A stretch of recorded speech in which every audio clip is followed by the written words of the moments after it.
آج انشاءاللہ عز و جل سورہ نساء آیت نمبر 29 سے پڑھیں گے۔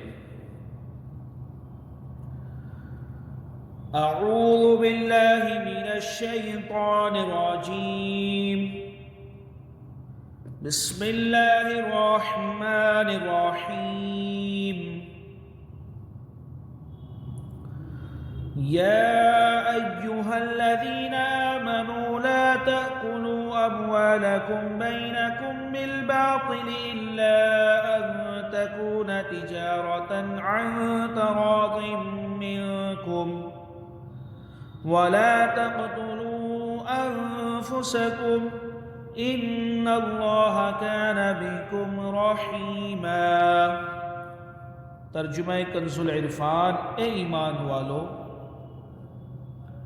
باطل طریقے سے آپس میں ایک دوسرے کے مال نہ کھاؤ۔ دیکھیں اس آیت میں 3 حکم دیے جا رہے ہیں۔ سب سے پہلے کلام کن سے ہو رہا ہے؟ یا ایھا الذین آمنو، اے ایمان والو۔ مسلمانوں سے کلام ہو رہا ہے، مسلمانوں کو حکم دیے جا رہے ہیں۔ جو مسلمان ہیں وہ ان احکامات پر عمل کریں گے۔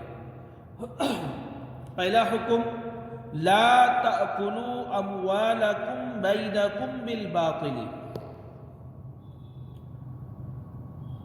باطل طریقے سے آپس میں ایک دوسرے کے مال نہ کھاؤ۔ حرام طریقے سے، ناجائز طریقے سے، باطل طریقے سے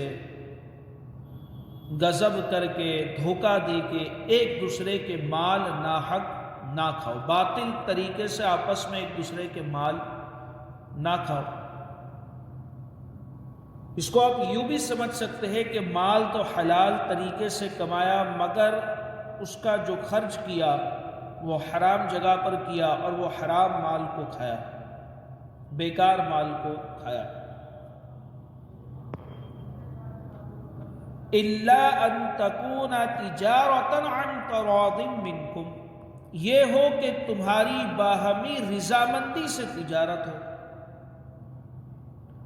تو اس آیت میں تجارت کے فضائل بیان کیے جا رہے ہیں، تو انشاءاللہ اس کی تفسیر میں ہم تجارت کے بھی چند فضائل پڑھیں گے۔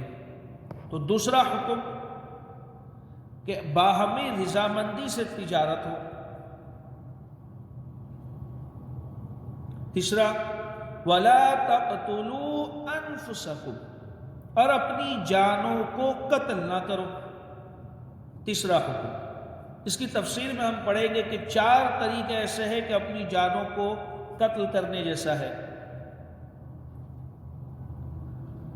ایک تو یہ ہے کہ کوئی ایسا کام کرنا جس کی سزا جو ہے وہ قتل ہے، جسے مرتد اگر کوئی ہو گیا تو اس کی سزا قتل ہے، یا کسی مسلمان کو اگر قتل کر دیا تو اس کی سزا بھی قتل ہے۔ اسی طریقے سے نکاح کے بعد اگر کسی نے زنا کیا تو اس کی جو حد ہے وہ رجم ہے، اور اس کی سزا میں بھی مطلب یہی ہے کہ مر جاتا ہے آدمی۔ تو اپنی جانوں کو قتل نہ کرو، یعنی کوئی ایسا کام نہ کرو جس میں سزا یہ ہو کہ قتل کیا جائے۔ اور دوسرا یہ کہ خودکشی نہ کرو، اپنے آپ کو قتل کر دینا۔ یا تیسرا یہ کہ آپس میں ایک دوسرے مسلمان بھائیوں کو قتل نہ کرو، کہ مسلمان کا بھائی ہے اور تمام مسلمین ایک جسم جیسے ہیں۔ اور چوتھا یہ ہے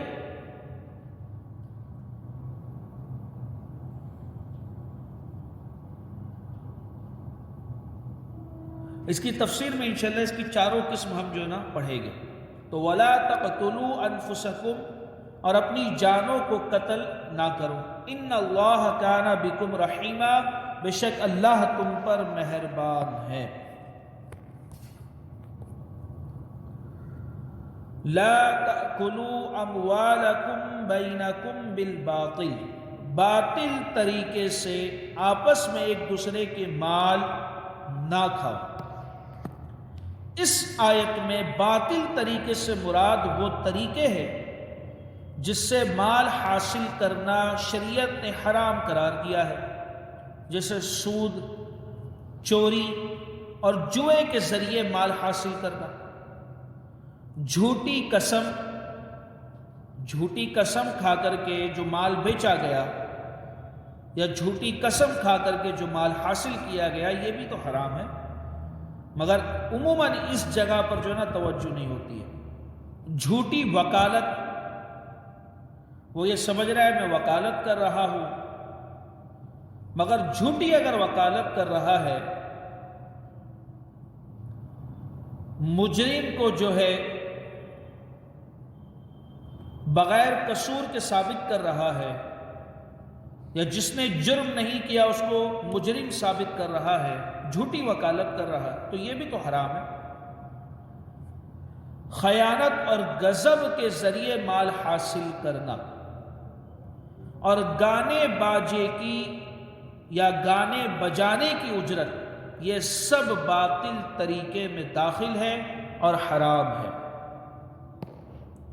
یوں ہی اپنا مال باطل طریقے سے کھانا، مال تو کمایا صحیح طریقے سے مگر اس کو کھا رہا ہے غلط طریقے سے، استعمال غلط طریقے سے کر رہا ہے، اس کو خرچ جو ہے وہ غلط طریقے سے کر رہا ہے، تو یوں ہی اپنا مال باطل طریقے سے کھانا یعنی گناہ اور نافرمانی میں خرچ کرنا بھی اس میں داخل ہے۔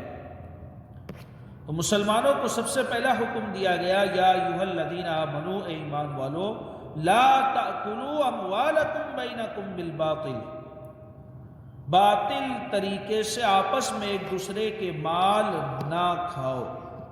اس آیت میں حرام کھانے کی مذمت بیان کی گئی ہے، اسی کے تعلق سے چند حدیث ہم پڑھتے ہیں۔ حضرت عبداللہ بن مسعود رضی اللہ تعالی عنہ سے روایت ہے، نبی اکرم صلی اللہ تعالی علیہ وسلم نے ارشاد فرمایا، جو بندہ مال حرام حاصل کرتا ہے، اگر اس کو صدقہ کرے، حرام مال کمایا، اگر اس کو صدقہ کرے تو مقبول نہیں، اور خرچ کرے تو اس کے لیے اس میں برکت نہیں، اور اپنے بعد چھوڑ کر مرے تو جہنم میں جانے کا سامان ہے۔ اگر خرچ کرے گا تو برکت نہیں ہونی، صدقہ کرے تو قبول نہیں، اور اگر چھوڑ گیا، جمع کر کے چھوڑ گیا تو جہنم میں جانے کا سامان کر گیا۔ اللہ تعالیٰ برائی سے برائی کو نہیں مٹاتا، ہاں نیکی سے برائی کو مٹا دیتا ہے، بے شک خبیث کو خبیث نہیں مٹاتا۔ دوسری حدیث پاک میں ہے، حضرت ابو بکر صدیق رضی اللہ تعالی عنہ سے روایت ہے، سرور کائنات شاہ موجودات صلی اللہ تعالی علیہ وسلم نے ارشاد فرمایا، اللہ تعالیٰ نے اس جسم پر جنت حرام فرما دی جو حرام غذا سے پلا بڑھا۔ اللہ تعالیٰ نے اس جسم پر جنت حرام فرما دی جو حرام غذا سے پلا ہو اور بڑا ہو۔ ایک اور حدیث پاک میں ہے، تاجدار رسالت صلی اللہ تعالی علیہ وسلم نے حضرت سعد رضی اللہ تعالی عنہ سے ارشاد فرمایا، اے سعد، اپنی غذا پاک کر لو، مستجاب الدعوات ہو جاؤ گے، یعنی وہ شخص جس کی ہر دعا قبول ہوتی ہے، مانگے اور قبول ہو۔ حضور نے فرمایا، اے سعد، اپنی غذا پاک کر لو، مستجاب الدعوات ہو جاؤ گے۔ اس ذات کی قسم جس کے قبضہ قدرت میں محمد صلی اللہ تعالی علیہ وسلم، جس کے قبضہ قدرت میں محمد کی جان ہے، بندہ حرام کا لقمہ اپنے پیٹ میں ڈالتا ہے تو اس کے 40 دن کے عمل قبول نہیں ہوتے، اور جس بندے کا گوشت حرام سے پلا بڑا ہو اس کے لیے آگ زیادہ بہتر ہے۔ حضرت ابو ہریرہ رضی اللہ تعالی عنہ فرماتے ہیں، سرکار دو عالم صلی اللہ تعالی علیہ وسلم نے ایک شخص کا ذکر کیا جو لمبا سفر کرتا ہے، اس کے بال پراگندہ اور بدن غبار آلودہ ہے، اور وہ اپنے ہاتھ آسمان کی طرف اٹھا کر یا رب پکار رہا ہے، حالانکہ اس کا کھانا حرام، پینا حرام، لباس حرام اور غذا حرام ہو، پھر اس کی دعا کیسے قبول ہوگی؟ اگر اس کا کھانا حرام، لباس حرام، تو اب کتنی بھی مشقت کرے اس کی دعا کیسے قبول ہوگی؟ جو حدیث پاک کا مفہوم ہے۔ الا ان تکون تجارتا عن تراض منکم، مگر یہ کہ تمہاری باہمی رضامندی سے تجارت ہو، یعنی باہمی رضامندی سے جو تجارت کرو وہ تمہارے لیے حلال ہے۔ باہمی رضامندی کی قید سے معلوم ہوا کہ خرید و فروخت کی وہ تمام صورتیں جن میں فریقین یعنی بیچنے والا خریدنے والا دونوں فریقین کی رضامندی ہو وہی تجارت ہے، اور فریقین کی رضامندی نہ ہو تو وہ تجارت درست نہیں۔ جیسے اکثر ضبط شدہ چیزوں کی نیلامی خریدنا، کسی کی کوئی چیز ضبط کی گئی اب اس کی نیلامی کی جا رہی ہے، اس کو خریدنا کہ اس میں مالک راضی نہیں ہوتا، جس کی وہ چیز ہے وہ راضی نہیں ہوتا، تو یہ تجارت کیسے درست ہوئی؟ یوں ہی کسی کی دکان، مکان، زمین یا جائیداد پر جبری قبضہ کر لینا حرام ہے۔ یاد رہے کہ مالک بننے کے تجارت کے علاوہ اور بھی بہت سارے جائز اسباب موجود ہیں، جسے تحفے کی صورت میں کسی نے تحفہ دے دیا تب بھی وہ مالک ہے، وصیت یا وراثت میں مال حاصل ہو تب بھی یہ جائز مال ہے۔ تجارت کا بطور خاص اس لیے ذکر کیا گیا کہ یہ مالک بننے کی اختیاری صورت ہے، کہ آدمی خوشی خوشی جو ایک دوسرے کو مطلب آپس میں تجارت کر رہا ہے۔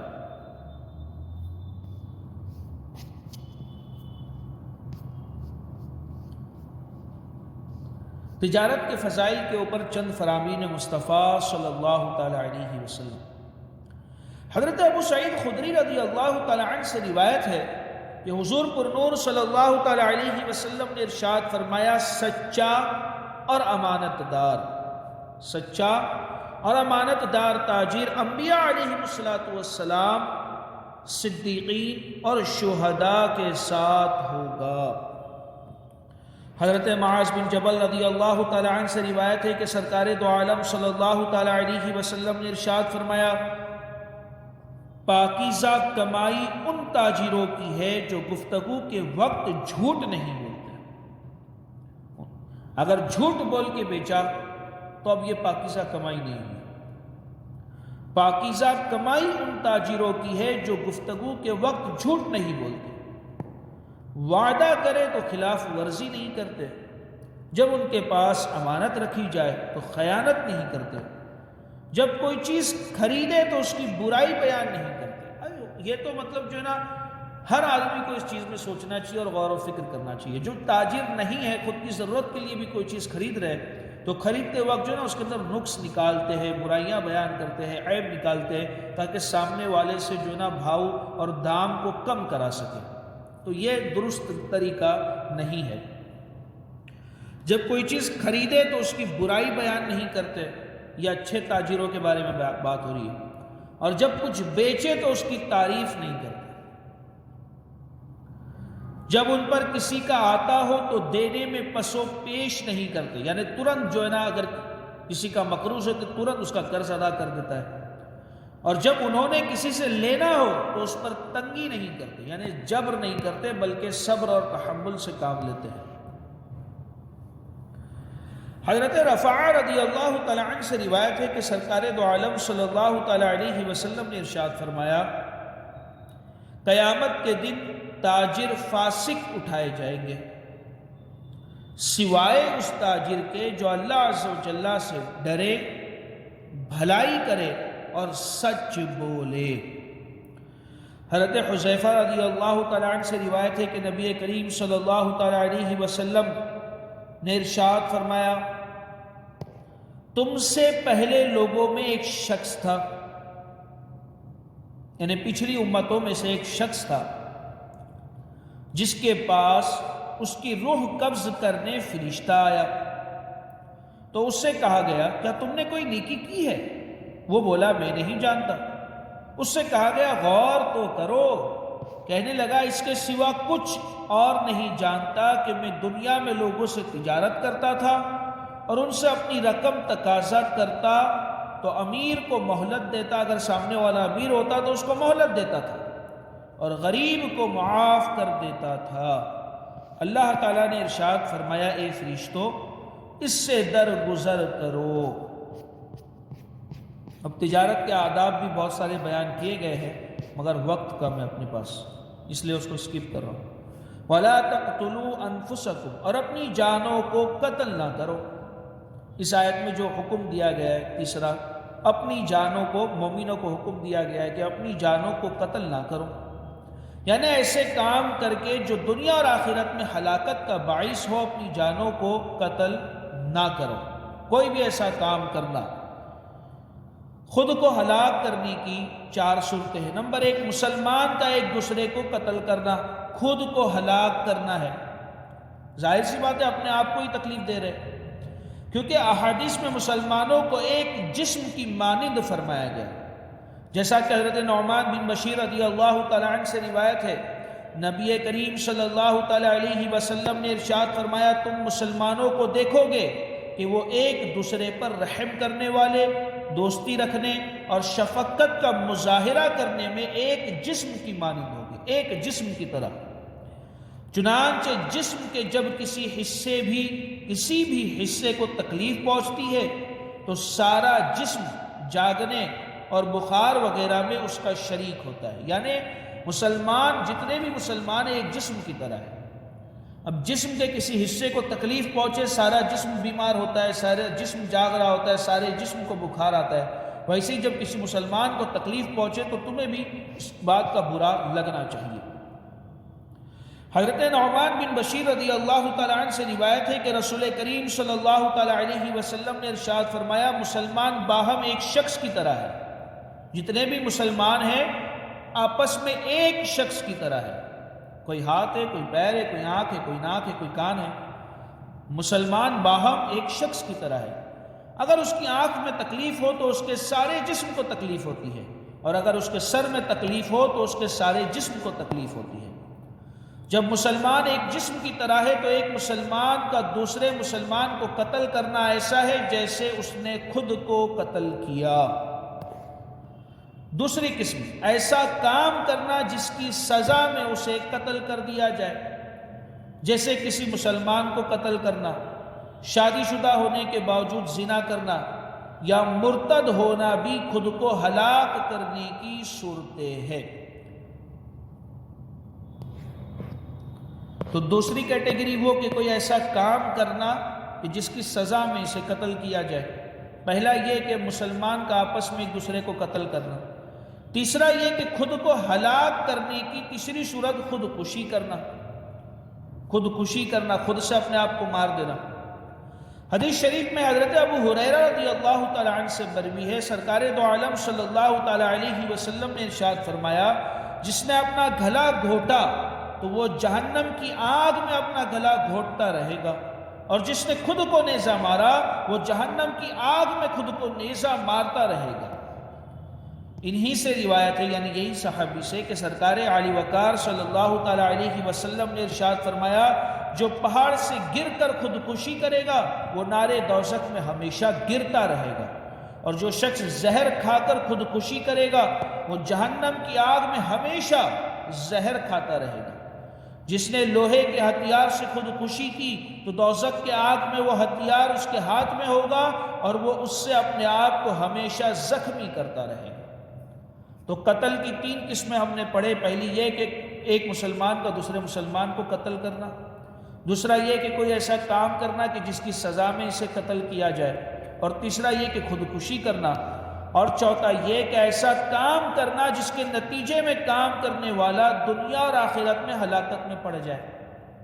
خودکشی تو نہیں کر رہا مگر کوئی ایسا کام کر رہا ہے کہ جس کے سبب وہ دنیا میں ہلاک ہو جائے یا آخرت میں ہلاک ہو جائے، جیسے بھوک ہڑتال کرنا کہ میں کئی دنوں تک کھانا نہیں کھاؤں گا، جب تک مر نہ جاؤں کھانا نہیں کھاؤں گا، یہ بھوک ہڑتال ہے۔ اب اس کا نتیجہ کیا ہوگا کہ خود مر جائے گا۔ یا اسی طریقے سے اتنی اونچائی سے جو ہے کودنا یا کودنے کی کوشش کرنا کہ جس کے نتیجے میں یہ ہلاک ہو جائے، یا اتنی تیز رفتار میں گاڑی چلانا کہ خود جو ہے ہلاک ہو جائے۔ تو کوئی بھی ایسا کام کرنا جس کے نتیجے میں یہ شخص ہلاک ہو جائے، دنیا میں یا آخرت میں۔ تو یہ اپنے آپ کو قتل کرنے جیسا ہے۔ تو دنیا کی مثال جیسے بھوک ہڑتال کرنا یا زہر کھا لینا جان بوجھ کے، تو یہ سب باطل طریقے ہے نا۔ جہاں شیر ہو وہاں جا کر کے بیٹھ جانا، مگرمچھ کے منہ میں ہاتھ ڈالنا، باطل طریقے سے، اور آخرت کی ہلاکت جیسے باطل طریقے سے مال کھانا وغیرہ، تو یہ بھی اپنے آپ کو نقصان پہنچانے جیسا ہی ہے کہ آخرت اس سے خراب ہو رہی ہے۔ چنانچہ حضرت عمرو بن عاص رضی اللہ تعالیٰ عنہ فرماتے ہیں کہ مجھے غزوہ ذات السلاسل کے وقت ایک سرد رات میں احتلام ہو گیا۔ مجھے غسل کرنے کی صورت میں سردی سے ہلاک ہونے کا خوف لاحق ہوا کہ اگر میں غسل کروں گا تو میں سردی کی وجہ سے مر جاؤں گا۔ تو میں نے تیمم کر لیا اور اپنے ساتھیوں کے ساتھ فجر کی نماز پڑھ لی۔ صحابی رسول ہے، غزوے کے اندر ان کو غسل کی حاجت ہوئی تو انہیں خوف ہوا کہ سردی بہت ہے، غسل کروں گا تو مر جاؤں گا، ہلاک ہو جاؤں گا، تو انہوں نے تیمم کیا اور تیمم کے ساتھ نماز پڑھ لی۔ اب ساتھیوں نے نبی اکرم صلی اللہ تعالیٰ علیہ وسلم سے اس کا ذکر کیا کہ یار یہ وہ مطلب تیمم کر کے نماز میں شریک ہو گیا۔ جب ساتھیوں نے اس کا ذکر کیا تو آپ صلی اللہ تعالیٰ علیہ وسلم نے فرمایا، اے عمرو، تم نے اپنے ساتھیوں کے ساتھ اس حال میں نماز پڑھ لی کہ تم جنبی تھے۔ میں نے غسل نہ کرنے کا عذر بیان کیا کہ مجھے خدشہ ہوا کہ اتنی سردی ہے کہیں میں ہلاک نہ ہو جاؤں، تو میں نے اپنا عذر بیان کیا اور عرض کی میں نے اللہ تعالیٰ کا یہ فرمان سنا ہے، وَلَا تَقْتُلُوا أَنفُسَكُمْ، جو آیت ہم پڑھ رہے ہیں، وَلَا تَقْتُلُوا أَنفُسَكُمْ إِنَّ اللَّهَ كَانَ بِكُمْ رَحِيمًا، اور اپنی جانوں کو قتل نہ کرو، بے شک اللہ تم پر مہربان ہے۔ تو میں نے اپنا عذر بیان کیا اور یہ آیت پڑھی۔ یہ سن کر حضور صلی اللہ تعالیٰ علیہ وسلم مسکرا دیے اور کچھ نہ فرمایا۔ تو چوتھی صورت یہ ہے کہ کوئی ایسا کام نہ کرے جس کے نتیجے میں یہ دنیا میں ہلاک ہو یا آخرت میں ہلاک ہو۔ تو اپنے آپ کو وَلَا تَقْتُلُوا أَنفُسَكُمْ، اور اپنی جانوں کو قتل نہ کرو، اس کی چاروں صورتیں بیان ہوئی، اور کوئی بھی ایسا کام نہ کرے جس میں اپنا یا اپنے کسی مسلمان بھائی کا نقصان ہو۔ وآخر دعوانا